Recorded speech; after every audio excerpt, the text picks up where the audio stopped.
des chiffres qui ont été proposés par le gouvernement et à partir de ce moment nous avons dit qu'il y a inconformité entre ce que le gouvernement nous a dit pendant la séance et ce qu'il vous a donné, vous, journalistes. Mais M. Fall, ce qu'il veut dire, c'est que les syndicats d'enseignants auraient pu au moins lâcher du lest dès l'instant que le gouvernement a montré une volonté de faire résoudre cette crise. Ce que je voudrais vous dire, oui.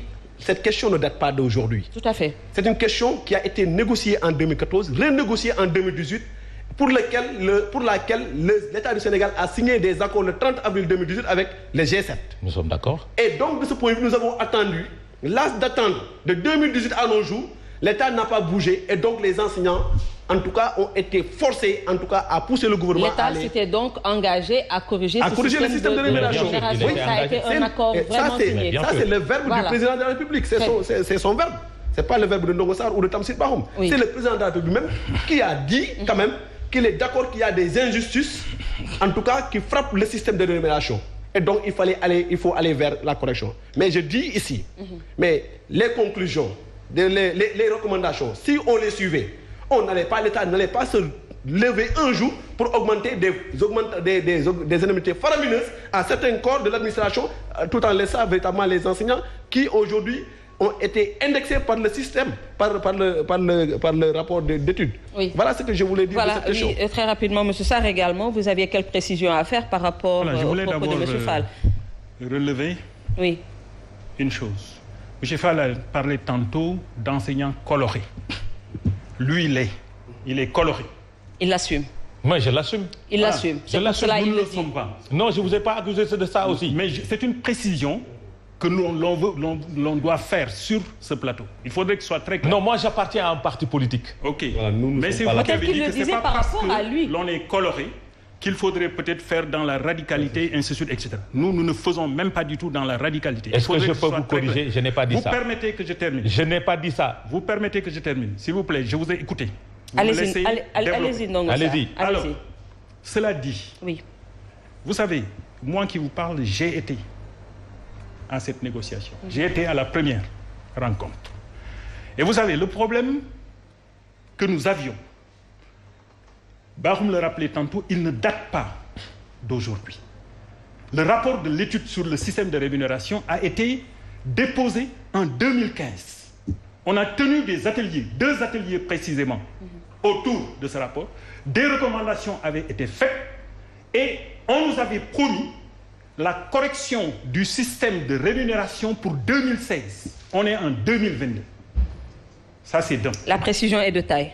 Ça, c'est d'un. Oui. Deuxièmement, vous savez, le problème qui se pose à nous qui appartenons au cadre de l'enseignement, Fall le disait tantôt, c'est un problème qui se pose à l'ensemble de la fonction publique. Et c'est pourquoi, dans l'étude, on parlait de système de rémunération des agents de l'État.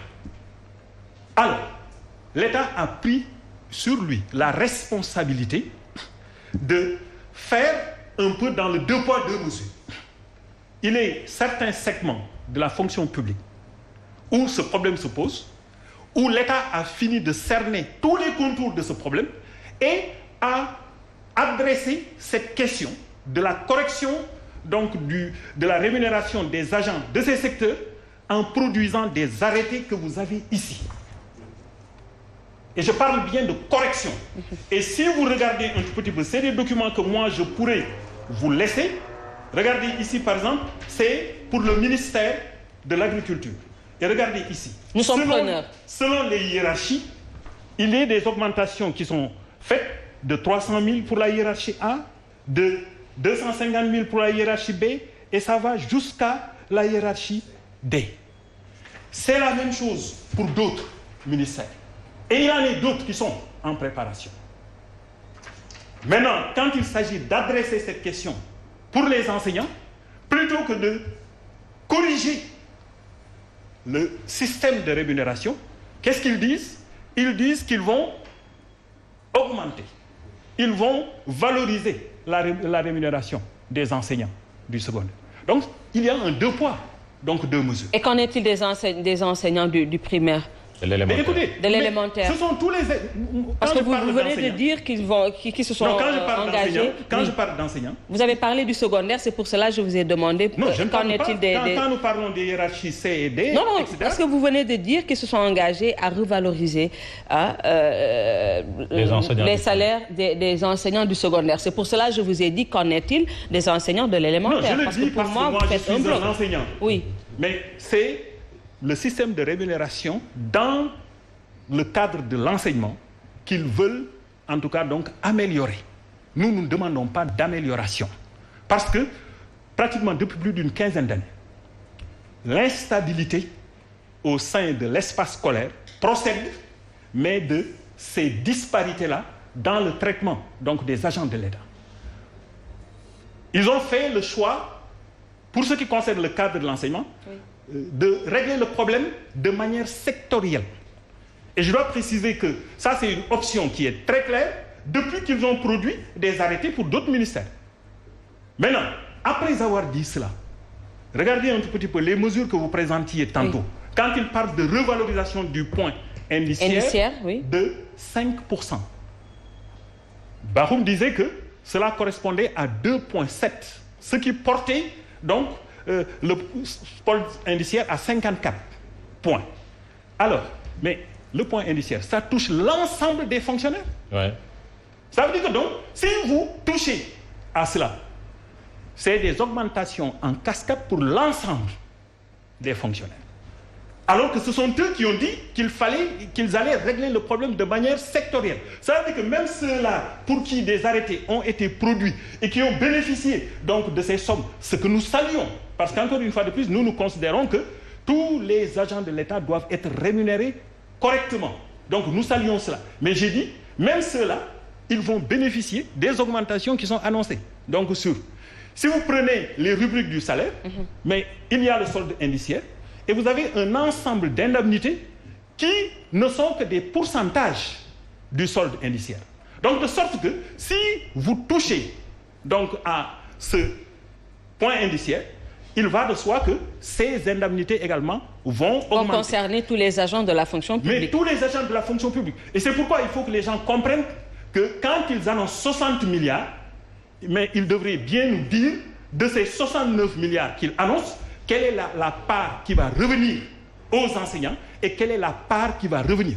Donc, ce que l'État est en train de faire, c'est... Oui, mais vous conviendrez, M. Sarr, que cette correction également va forcément induire la correction du système de rémunération globale des agents de la fonction publique. Parce que s'il y a disparité, ça veut dire qu'il n'y a pas seulement les enseignants qui sont concernés, mais il y a d'autres corps également qui sont concernés. Mais je dis... Et que peut-être que si l'État règle uniquement pour les enseignants, ça va induire des mouvements de grève également chez d'autres corps qui vont également demander leur part du gâteau. Evelyne, ce n'est pas nous qui avons choisi cela. Oui. C'est l'État qui, avant même que de discuter avec les enseignants, a produit ces arrêtés-là. Et ça a ravivé quelque part la colère donc, des enseignants. Parce que, d'ailleurs, au tout début, quand on a négocié sur cette question et qu'on a décidé d'aller vers une étude, l'État s'était engagé à geler le système de rémunération. C'est-à-dire que l'État avait dit, on suspend, on n'accorde plus aucune indemnité, le temps de faire l'étude. Quand nous saurons exactement quels sont les problèmes, on va corriger. Pendant que nous attendions, eh bien, ils ont fait ça. Pendant que nous attendions, ils ont fait ça. Maintenant, je dis, il y a des leviers sur lesquels, quand ils les utilisent pour dire qu'ils règlent les problèmes qui se posent aux enseignants, mais ils ne les règlent pas. Cela veut dire que dans toute la fonction publique, effectivement, il peut y avoir des hausses de salaire. Mais j'ai dit, l'inéquité, les injustices vont subsister.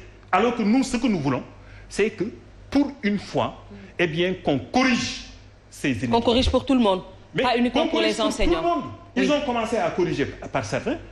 Aujourd'hui, ils disent qu'ils vont corriger pour nous. Ils ne disent même pas qu'ils vont corriger, ils disent qu'ils vont améliorer. Et je veux que les gens saisissent bien la différence entre corriger et améliorer. J'ai dit, nous, cette année, nous faisons la grève pour ne plus faire des grèves intempestives autour de cette question qui perturbe le système depuis plus de 15 ans. Il ne faut pas que les autorités se méprennent. Il faudrait que les choses soient très claires. Ce que, justement, ils ont fait ailleurs, en produisant ces arrêtés-là, c'est exactement la même chose que nous demandons au niveau donc, du secteur de l'enseignement. Monsieur Fall, les propositions du gouvernement